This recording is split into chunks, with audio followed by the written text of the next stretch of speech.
khiyaarta hadda waxaan saaranahay London Underground aan saaranahay waa tareenka oo dhulka mara hadda waxaan u soconaa meeshii Westminster iyo London ayaan u soconaa marka programkeeni maalintii labaad ayuu meeshan ka bilaawday marka programkan la socda waxaan public transport ku soo qaadanay waa qaabka ugu raqiisan oo lagu safri karo meeshan London maadaama ay tahay meel saxmideeda aad iyo aad u marka dadku waxaan ku talinaynaa inay raacaan public transportka marka nala socdo qaybta dambe oo imaanta iyo programkeeni oo London soo wareegay haddii ay taa markii kuugu horeysay ee aad London tegayso London waxaa kuugu sahlan qaabka ugu sahlan ee aad ku safri karta magaalada London gudaheeda waa inaad iska dhaafto Uberka ama waxyaabaha taksiyada waayo aad iyo aad ay qaali u yihiin black cab wax la yiraahdo wax la gooyn kara ma aha marka qaabka ugu raqiisan waa in aad kaarkaaga bangiga aad saarato sida hadda aad u jeedo kadibna waxa waaye maalintii oo dhan waxa kugu baxayso 8 pound ayaa kugu baxayso oo waliba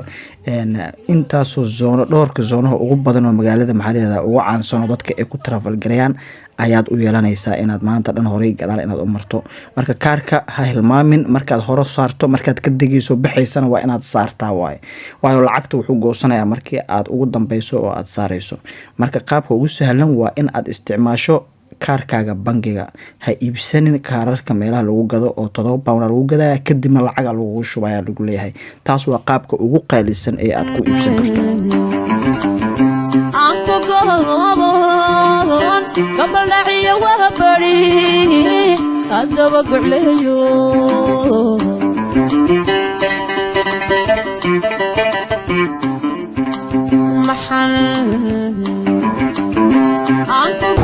waxaan joognaa hadda meesha la yiraahdo Westminster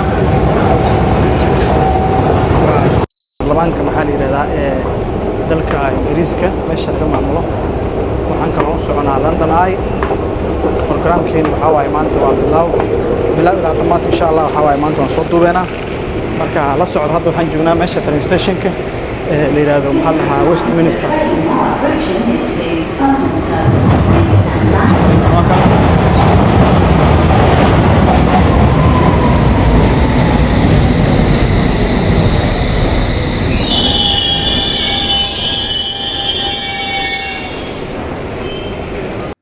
maalintii ugu koowaad waxaan tagnay meesha ugu caansan London ee la yiraahdo Westminster meeshaas oo ay ku taalo the London Eye meeshan waxaa kaloo ku yaalo maxaa la yiraahdaa Big Ben iyo Buckingham Palace baashaas aad u jeedaan oo London Eye la yiraahdo waa meelaha ugu caansan oo qof walba oo London tago oo isku soo sawiro waaye ama uu video ka soo qaato marka maantana iyadii ayaan raacaynaa bal nala socdaydana ticket-ka London Eye markaad iibsanayso waxaa fiican inaad isku darsato package oo London Eye-ga iyo doonta la raacayo inaad isku iibsato markii aad isku iibsato waad u jeedaa qiimaha maxaa la yiraahdaa waa 60 pound ayaa ku raacaysa maxaa la yiraahdaa doonta iyo maxaa la yiraahdaa baashi kaleeto cruise-kana waa 25 pound waaye marka 60 pound ilaa 25 pound adiga 85 pound ayaad ku raacaysaa labadooda laakiin waxa waaye waa trip wuxuu noqonayaa taariikhi ka sheekaysa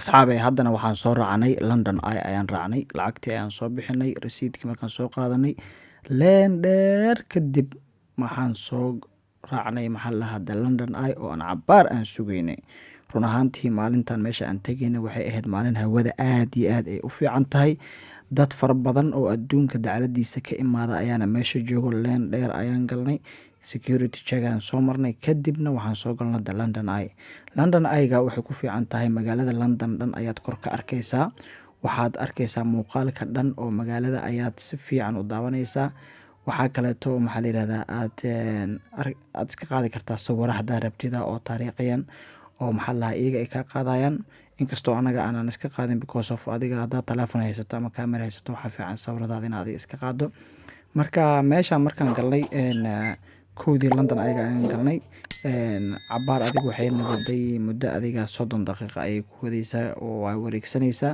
mar walba ee socotana maxaa la yiraahdaa group cusub ayaa mar walba soo raacaan qaarna way ka degaan qaarna way soo raacaan marka maantana inay istaagtaa laga yaabaa intaad baashaa saaran tahay marka London ayaga aan raacna kadibna waxaan raaci doonaa doonta taasoo maadaama aan isku goosano labada lacag sida ujeedaan muuqaalkaas aad iyo aad u qurux badan baasha intay kor u kacaysaba magaalada ayaad muuqaal fiican ayaad kor ka daawan kartaa marka once in a lifetime way fiican tahay meeshaan inaad caruurtaada iyo adiga haddii aad rabto inaad kusoo dalxiistida marka programka maxaa la yirahdaa bal la socda haddeertaan markaan meeshaan ka baxnana waxaan tegi doonaa meeshii doonta raacina haddana waxaan saaranahay doonta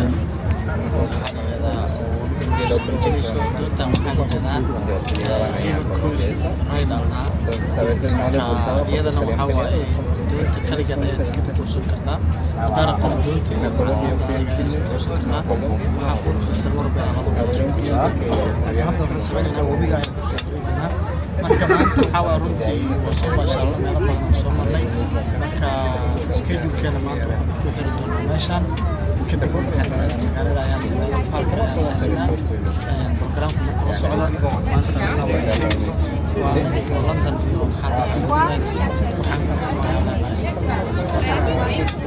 la socda barnaamijka waxaan ka bacdi waan dhaqaaqaynaa marka maanta waxaa waaye London haddii aan maan lahaa xilli barafka winter qiyaasi meesha aan dhilaa meel xun aan dhilaa laakiin maanta maadaama hawada maadaama hawada ay aad u fiican tahay hawada wallahi ma sha Allah hawadan oo kale waxaa waaye Yurub aan ku arko mar ay ku dambeysay Sweden markii waa wadan oo qurux badan laakiin xagga cimilada habeen iyo baraf laakiin meeshaan ma sha Allah hay maxay UK meesha ugu qabow oo ugu xun Liverpool weligii Liverpool isku tigin intaas aan kula talin laakiin Liverpool ninka wuxuu tagay winter uu tagay xilli December uu tagay oo xaaladeeda meeyade bal adiga waan fiirin doonaa laakiin adiga waxa la fiiriyaa Liverpool iyo London markaas ma dhigayso xagga cimilada qabowga sama fiicna inaad taariikhda xagga tagto kan inta imaado asbuuc isku baxay Liverpool masaajid aad tagnay masaajidka aad tagnay saxita way ogyahay kabaha musqusha xitaa ma geli kartid iska lugaha dhan waxa lagu maleysaa inaan machine oo lagu dhajiyo baraf iska daa wax kale. This is a safety announcement. This boat is licensed to carry 249 passengers. We maintain constant contact with Thames Navigation and the River Police at all times, either side of the lobby. In the unlikely event of an emergency, the captain will give you full instructions. The captain is located at the back of the boat on the upper deck. In order to keep their view of the river clear, please remain seated throughout the journey. Hello everyone and welcome on board your lastminute.com London Eye River Cruise. Now my name is Josh, I will be your tour guide on board for today guys. I am currently on the upper deck. If you can't see me, do give me a wave. Hello everyone, good to see you guys, welcome on board. Lovely reception from you guys there. Now we did just play a safety announcement there for you guys, but in case you missed it I will repeat the most important part for you. If you are on the upper deck today guys, there is a no standing policy upstairs. This is just for your own health and safety. We don't want to lose anyone over the side, that will definitely ruin your afternoon. And of course behind you we've also got our captains located as well. Now they do need a clear view of the river ahead. It is a very busy river here in London. Lots of boats, lots of bridges, we don't want to crash into anything. I'm sure you guys have all seen Titanic and you don't want to be in the sequel. So do make sure to remain in your seats. Now if you do need to head downstairs at any point, please feel free to do so. You can absolutely head down to the shop downstairs. We've also got our bathrooms downstairs and nice comfy seating as well if you decide to move down. That is absolutely fine, please feel free. But if you are taking pictures, we ask you to be in a seat whilst you are doing so. Now I'm also joined on board by my colleagues. We've got Jordan and we have George downstairs. They will be happy to help you guys out with anything. If you need a question answered, any assistance through your tour, or you need an audio guide in a different language if English is not your first language, or if you find my voice particularly annoying, that's absolutely fine. Please feel free to use one of the audio guides. Feel free to ask one of my colleagues. Now, one final thing on board today, guys, you will enjoy this one, I promise. Now, when we pass underneath any bridges today on today's tour, guys, there's actually 11 that we're going to pass under on today's tour. I want you to make as much noise as you can, wave up to the people on the bridges, and see if you can get a wave back from any strangers up there. Trust me, guys, it's the only time in London that you can wave at a stranger and get a wave back from them. So let's give it a go, guys. We've got your first bridge. This is Westminster Bridge. On the count of 3, 1, 2, 3. Hello, yes. Oh, we've even got a dance and everything. Wow. Well done, guys. Told you, we're like celebrities down here.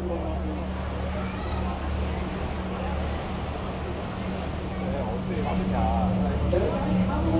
onto your right-hand side, you will see the first landmark of your tour. Now, this is the Palace of Westminster, more commonly known as the Houses of Parliament here in Britain. Now, it did actually used to be home to the monarchy until the medieval times with the reign of King Henry VIII. He actually moved out into the Palace of Whitehall, and since then, this has been the home of the British governor. Now, we do have a bit of a colour voting system within our Parliament, guys. If you have a look down along the side here, you will see 2 coloured awnings. Now, we've got a green side and a red side. They actually represent the 2 different houses within Parliament. So the green side is the House of Commons, that's the elected members of Parliament, or the MPs, as we call them in Britain. So that's who we vote in every 4 or 5 years. And the red side there, that is the House of Lords. They are the unelected members. They are actually chosen by our monarchy. Now, these 2 sections there, that's their separate dining areas, so that's where they have their lunch. Now, inside the building, their separation continues with separate bathrooms, separate voting chambers, and separate entrances and exits into the building. Now, guys, you might be thinking, well, what's the need for all of that separation? Well, apparently, it's supposed to stop corruption happening in the government. Now, I don't know if you know much about British politics, but it doesn't work very well. Now, if you do see any politicians at the side there, feel free to give them a wave or any other hand gesture you deem appropriate. I will not judge. Now, have a look to the side there, guys. As we turn round, you can see that small stone hut there. That actually used to be the smallest prison in the United Kingdom. It actually had a very famous criminal that stayed there one night. He was called Guy Fawkes, and he was behind the gunpowder plot of 1605, where on the night of November the 5th, he tried to blow up the Houses of Parliament using 36 barrels of gunpowder. Now, he was actually caught that evening, kept inside that stone hut overnight, until the next morning he was sailed all the way down the River Thames to the Tower of London, where he was imprisoned, tortured for 10 whole days, and eventually executed. And guess what, guys? That is the same journey that we're taking today. Hooray! But luckily for you guys, no executions will be happening on board. Now, we had to stop doing that last week because HR wasn't very happy with us. So you've arrived at the right time. Well done, guys. Now, of course, back over to the Parliamentary building. At the back, we've got Victoria Tower. This is the tallest tower of the Houses of Parliament.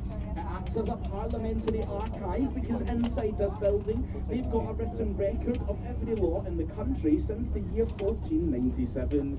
And they've also got all of the ballot papers from every general election. So if you voted in the most recent election, then your ballot paper will be in that tower there. Now, have a look down at the end. You can see one of the most recognisable and famous British landmarks, and one of the most famous clock towers in the entire world. Now, guys, this is known worldwide as Big Ben, but I have to tell you guys that this clock tower is not called Big Ben. Yes, the clock tower is actually called the Elizabeth Tower, and the name Big Ben is actually the bell which is inside that clock tower. So none of us can see Big Ben, but we do hear it chiming on the hour every hour. Now, I'll tell you more about Big Ben on the other side, but let's give them a wave on the bridge. Hello on the bridge!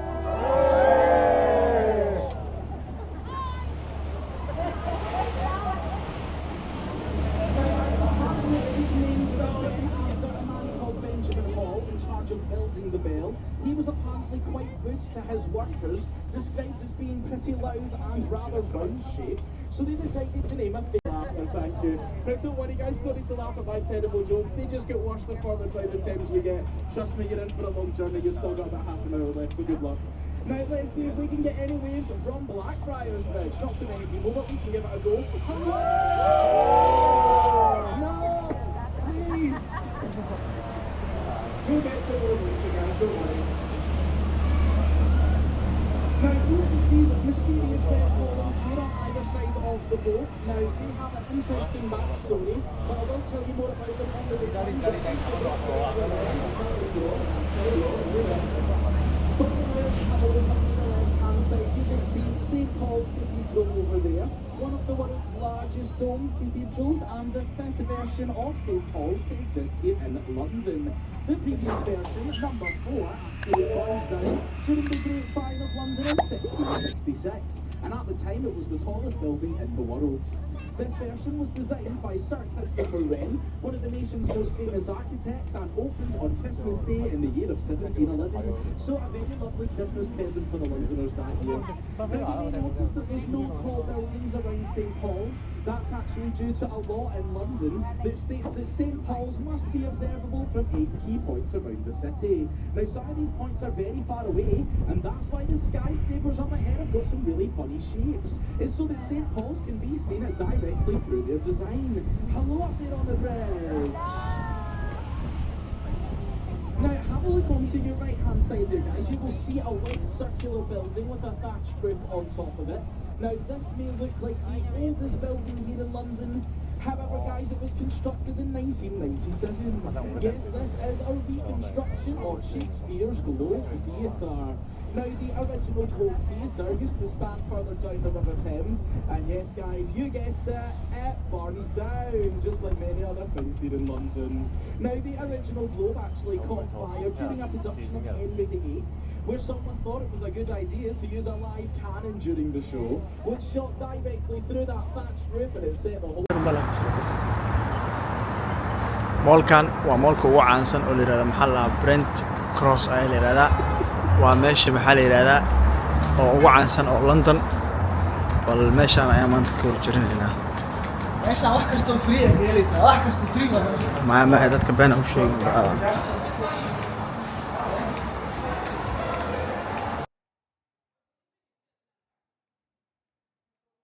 moolkan sidaan u weyn markaan soo galnay adeerkay oo ila socday adeerkay waxa waaye waa xoolo dhaqato waaye siiba geelku aad iyo aad u jecel yahay marka adeerkay moolkan markuu arkay waxaan weydiiyay adeero moolkan ka waran ku yiri waxaan rajeynayaa inuu maxala inuu moolka iga waramo taariikhdeeda adeerka marka jawaabtiisa iyo moolkan meeshaan baan adeer ku gada taarta Soomaa meeshaan marka bilaashiisa in geela gabadh lagu dhigo geela gabadh lagu dhigo geela gabadh rob waxa kale ku fiican tahay meeshaan wallahi kuwa rofani gay wallahi meeshaan geela gabadh lagu dhigo ku fiican tahay hooskiisa xisada ma loo dhigo siguna ma kala ma tigada شبكة طبعاً كأولا حتى من قصة رحتها. ما عروضاً أنكو عيكون في عنتين أنا شكت دوي. يا. وكرو فاضي حرتها مبتي. أي. عروضاً أوصان أحرن وحاول يكون في عنتين محاولة تري. سكيلا يعني. ها. عروضاً أرتوا عروش ذن. لكن أنا ويح اللي قلت لك قال إنه قوة أنا لين معي. صح. يكون في عنال اللي تقارن مكو روح كده لا كان يعلق على إن ما رأيت جيلة كباب ما قدمه. يا. ما لد أوصل له نستوقفش اللي قبل بحياة هذا وحرتها إن جيلة كباب لا قدمه كان يعلق. كل أنا قصص ناس أنا فهمت. مركو حنوح على هذا وقت لما سوى. يا أنا كل ده واحد ماشي كويس ما أعرف برفون كاسي وحيوان بشي مكيف. يا. ما له يعني واي. هاي لا تهدي إن ما رأيت وحلو تقول إني سيني لا ته.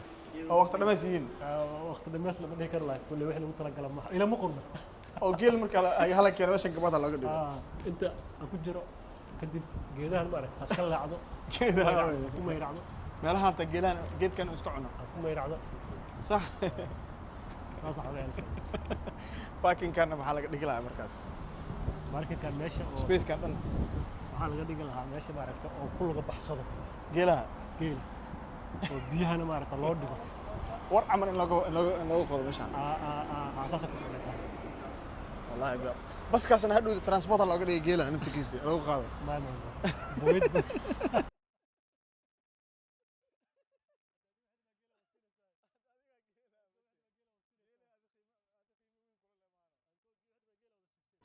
akhyaarta la socda maxaa lahaa qeybtii saddexaad ayaa soo socoto oo aan ku tegeyna Birmingham. waxaan kaleeto ugu dambeynta programkan aan rabnaa inaan kusoo gunaanidno waxyaabahii ugu fiicnaa London iyo waxyaabahii ugu xumayd. marka meeshii ugu xasaasisaneyd ayaaba soo socoto. waxaan sheegaynaa London ama Ingiriiska guud ahaantiisa waxyaabaha uu ku xun yahay iyo waxyaabaha uu ku fiican yahay. waxaan kaloo review aan ka bixinay hotelkii aan seexanay iyo qiimihiisa iyo sidoo ahaa ee barnaamijka la socda. waana mahadsantiin.